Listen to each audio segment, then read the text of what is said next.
चर्चा करतोय। सध्या मी अपक्ष लढावं अशा आमच्या सगळ्यांच्या संकल्पना आहेत। योग्य वेळी त्याचा निर्णय घेता येत असतो। आज आपण त्याच्यावर काहीच बोलणं योग्य नाही।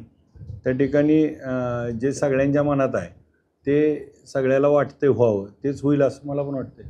आपण जे म्हणताय तसं होईल असं वाटत नाही।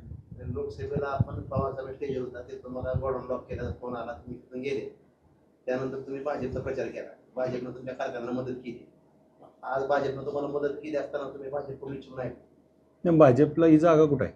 जागा नसते नाही, पण मुळात फडणवीस अजितदादा आणि हे नाही, मुळात काय आहे की मी अजून लोकांना भेटणं, गाठीबाठी घेणं आणि सगळ्यांचे जनमत काय आहे हे तपासून निर्णय घेणं गरजेचं आहे। आता विद्यमान आमदार जर महायुतीचे असतील तर त्या विद्यमान आमदारांसाठी ती जागा राखीव असती। त्यामुळं 30 वर्षाचे अनुभवी आमदार आहेत, त्यामुळं महायुती त्यांच्यासाठी ऑक्युपाईड झालेली आहे। त्यामुळं आपण हो ना, पण ते ऑक्युपाईड आहे नाही, पण आता ते ऑलरेडी ज्या दिवशी सोडतील, राजीनामा देतील, ते ज्या दिवशी जाहीरपणे सांगतील त्यानंतर तो विचार येईल ना।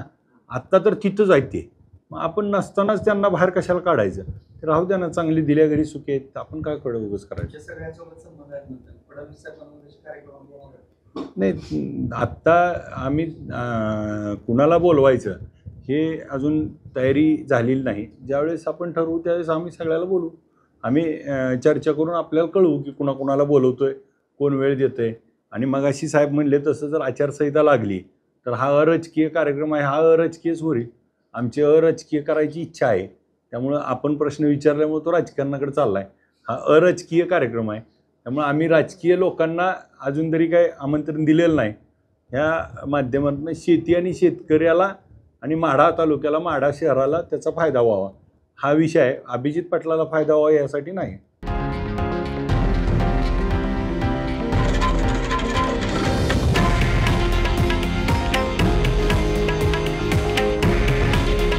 हे आहे देशातील नंबर 1 न्यूज नेटवर्क आणि आपण पाहत आहात TV9 मराठी। काळजी तुमची, हित महाराष्ट्राचं।